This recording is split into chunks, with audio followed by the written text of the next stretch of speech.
President-elect Trump has blamed you for this crisis. He called you incompetent. What's your response? Well, I called for him to come out, take a look for himself.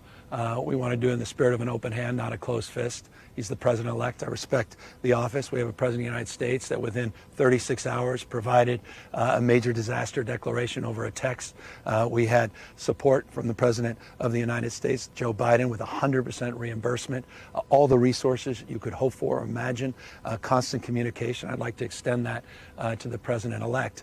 I don't know what he's referring to when he talks about the Delta smelt in reservoirs. The reservoirs are completely full. The state reservoirs here in Southern California. That mis and disinformation, I don't think advantages or aids any of us. Responding to Donald Trump's insults, we would spend another month. I'm very familiar with them.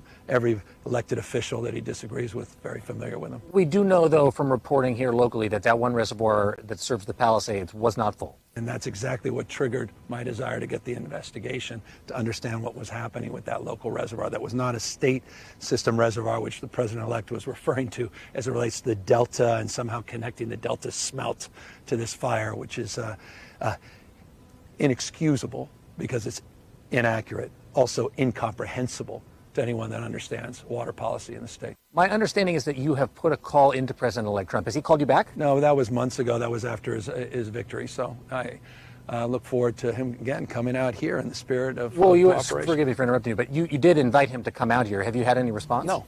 Nothing.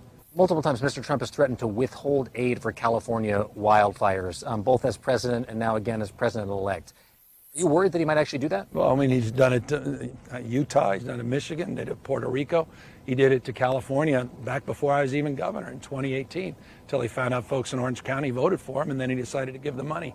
So he's been at this for years and years and years. It transcends states, including, by the way, Georgia. He threatened similarly. So that's his style. And you know, we take it seriously to the extent that in the past, it's taken a little bit more time.